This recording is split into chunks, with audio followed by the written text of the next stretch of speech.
Hello friend, আজকে আমি আপনাদের বলবো এই যে নানা সাইজের যে স্পিকার থাকে, বিভিন্ন কোম্পানির হতে পারে, যে কোনো কোম্পানির।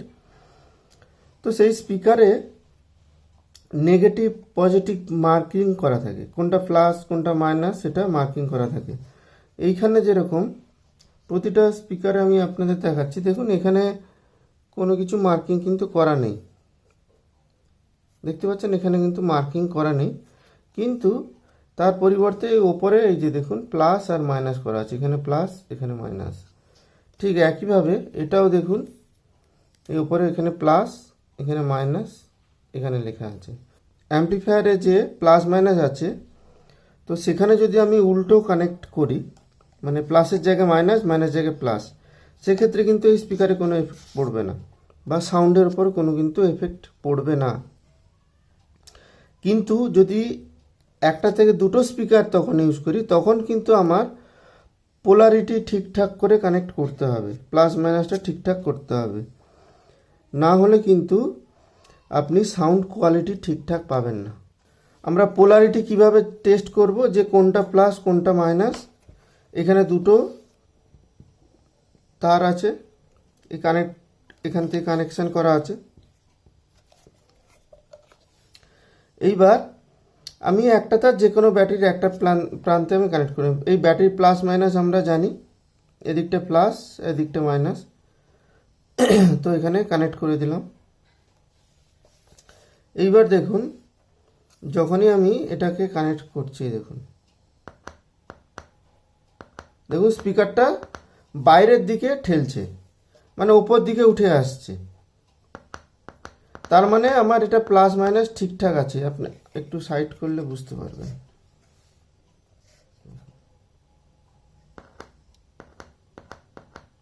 স্পিকারটা উপর দিকে উঠছে, তার মানে এটা প্লাস মাইনাসটা ঠিক আছে, এইটা প্লাস আর এটা মাইনাস। যদি উল্টো করতাম তাহলে দেখুন এই স্পিকারটা নিচের দিকে টানতো,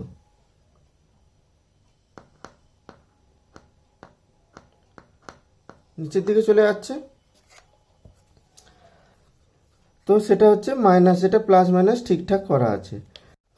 তো এই স্পিকার ওপরের দিকে বা কেন উঠে আসে, নিচের দিকে বা কেন নেমে যায়, তার কারণ হচ্ছে এই স্পিকারটা যখন খুলবেন, এর ভেতরে যেখানে ভয়েস কয়েল আছে, যে কয়েলটা আছে না ভয়েস কয়েল, সেই ভয়েস কয়েলের চারিদিকে তামার তার পেঁচানো আছে অনেকগুলো। একটা কাগজের রাউন্ড শেপের ভেতর অনেক তামার তার জড়ানো আছে। যখন আমি ব্যাটারি কানেক্ট করছি, তখন কিন্তু ওটার ভেতরে একটা ম্যাগনেটিক ফিল্ড তৈরি হচ্ছে। সেই ম্যাগনেটিক ফিল্ডটা, এর যে ম্যাগনেটিক, এই যে মাঝখানে যে কয়েলটা যেখানে বসানো আছে, সেইখানে যদি সেম পোলার হয়ে যায়, মানে উত্তর মেরু যদি হয়ে যায়, তখন কি করছে, ওটাকে বিকর্ষণ করছে, মানে উপর দিকে এরকম ঠেলে দিচ্ছে। ঠিক আছে, উত্তর মেরু হতে পারে, বা দক্ষিণ মেরুও হতে পারে, মানে নর্থ পোল বা সাউথ পোল একই হয়ে যাচ্ছে। তখনই একই সেম পোল যখন হয়ে যাচ্ছে, তখন একে ওপর দিকে ঠেলে দিচ্ছে। আর যখন রিভার্স পোল হয়ে যাচ্ছে, মানে সাউথ পোল নর্থ পোল হয়ে যাচ্ছে, তখন একে নিচের দিকে টেনে নিচ্ছে। তো সেই জিনিসটাকেই আমাকে কাজে লাগিয়ে এখানে স্পিকার কানেক্ট করতে হবে। অ্যাম্পলিফায়ারে যদি আমি দুটোর বেশি স্পিকার কানেক্ট করি, সেখানে পোলারিটি কেন আমাকে ঠিক রাখতে হবে সেটার জন্য বলছি। এখানে দুটো স্পিকার আছে, আমি একটা অ্যাম্পলিফায়ার থেকে কিন্তু চালাবো, একটা অ্যাম্পলি থেকে চালাবো। তো আমি এটা কি করলাম না, পজিটিভটা পজিটিভে কানেক্ট করে দিলাম, এটা পজিটিভ এটা নেগেটিভ কানেক্ট করলাম। কিন্তু এইটা কি করলাম, এটা উল্টো করে দিলাম, পজিটিভটা নেগেটিভ সাথে কানেক্ট করলাম, আর নেগেটিভটা পজিটিভ, উল্টো আমি কানেক্ট করেছি। ঠিক আছে, তো সেক্ষেত্রে কি হবে, এই স্পিকার একটা অ্যাম্পলিফায়ার থেকে সব কানেক্ট চলছে। তো সেক্ষেত্রে কি হবে, এইটাতে যখন কোনো সময় স্পিকার, এই পর্দাটা যেরকম পজিটিভ ভোল্টেজ এসছে, আমরা কিন্তু এই স্পিকার সবসময় কিন্তু এসি ভোল্টেজেই কিন্তু এখানে চলে। অ্যাম্পলিফায়ার থেকে কিন্তু এসি ভোল্টেজ কিন্তু আউটপুট হয়, আপনারা ডিসি ভোল্টেজ কিন্তু ভাববেন না, এখানে সবসময় এসি ভোল্টেজেই স্পিকারটা চলে।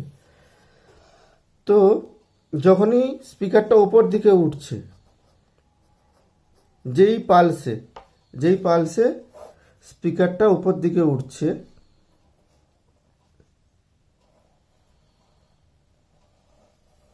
এসি ভোল্টেজে এরকম সাইন, তো যেটাতে ওপর দিকে স্পিকার উঠছে, যেহেতু এখানে উল্টো কানেকশন করা আছে, সেই অপর একটা স্পিকার তখন কিন্তু এই স্পাইডারটা এইরকম নিচের দিকে তখন দেবে যাচ্ছে।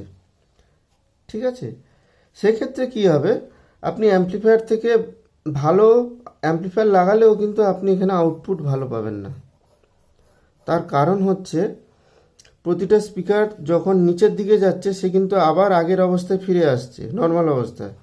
আবার যখন ওপর দিকে উঠছে, যখন ওপর দিকে স্পাইডারটা তুলে দিচ্ছে, আবার কিন্তু নর্মাল অবস্থায় ফিরে আসছে।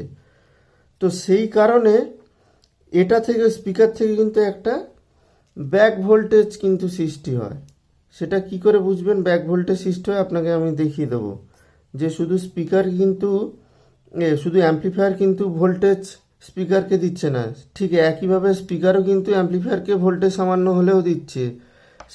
সেটা কিন্তু কাটানোর জন্য আলাদা প্রোটেকশন করা থাকে অ্যাম্পলিফায়ারে, যাতে অ্যাম্পলিফায়ারে আইসি বা ট্রানজিস্টার বা মসফেট এগুলো না খারাপ হয়ে যায়।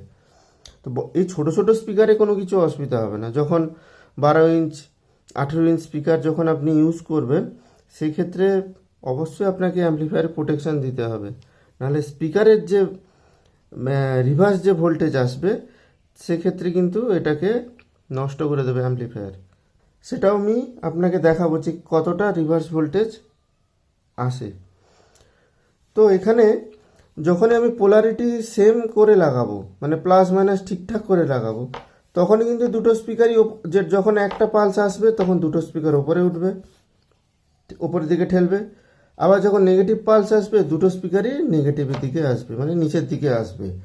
সেক্ষেত্রে দুটো স্পিকারের পারফরমেন্স একই ইকুয়ালি চলতে থাকবে, তখন কিন্তু আউটপুট রেজাল্ট অনেক ভালো পাবেন। পরে আমি আপনাদের দেখাই যে স্পিকার থেকে কিভাবে রিভার্স ভোল্টেজ আসছে। দেখুন, এই বাল্বের দিকে খেয়াল রাখবেন, কারণ এটা ছোট 5 ইঞ্চ বলে, যদি এটা বড় স্পিকার হয় আপনার এফেক্ট প্রচুর হবে, এটা বলে মানে বলার কোনো অপেক্ষাই থাকে না। আমি এখানে কানেক্ট করেছি, এই দেখুন।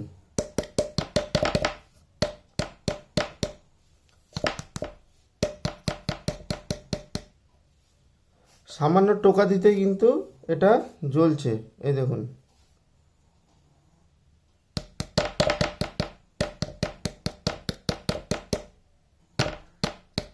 এখন বড় যদি স্পিকার হয়, সেখানে যদি এই রকমের টোকা দিতাম, এই এলইডি কেটে যেত। আর যদি আমরা স্পিকারকে সিরিজে ব্যবহার করতে চাই, আমরা তো স্পিকারগুলো প্যারালালে ইউজ করি। দেখুন, এইখান থেকে যদি অ্যাম্পলিফায়ারে পয়েন্ট হয়, এখান থেকে এই দুটো থেকে একটা স্পিকার লাগিয়ে দিলাম, এই দুটো থেকে একটা স্পিকার লাগিয়ে দিলাম, আবার এই দুটো থেকেও একটা স্পিকার লাগিয়ে দিলাম। আমরা এইভাবে কানেক্ট করে দিই। আর যদি আপনারা প্যারালালে ইউজ করতে চাইছেন, তখন এইভাবে করবেন। আর সিরিজে যদি করতে চাইছেন, প্লাস মাইনাসটা দেখে লাগানোর জন্য তখন আমরা কি করব, অ্যাম্পলিফায়ার থেকে যে প্লাস আছে, এটা মাইনাস হবে, প্লাস মাইনাস আছে, তো প্লাসটা কি এখানে কানেক্ট হয়ে যাবে। ঠিক আছে, এই প্লাস মাইনাসের সাথে কানেক্ট হবে, আর মাইনাসটা এখানে কানেক্ট হয়ে যাবে। এইভাবে আমরা সিরিজে ইউজ করব। আর প্যারালাল তো আপনারা জানেন, যেভাবে করেন সেভাবে কানেকশান করবেন। তো আজকে ভিডিওটা আপাতত এইটুকু। এই স্পিকারের কিছু ইনফরমেশান আপনাদের শেয়ার করলাম। যদি ভিডিওটি ভালো লাগে, লাইক, শেয়ার এবং সাবস্ক্রাইব করবেন। দেখা হবে পরে কোনো এক ভিডিওতে।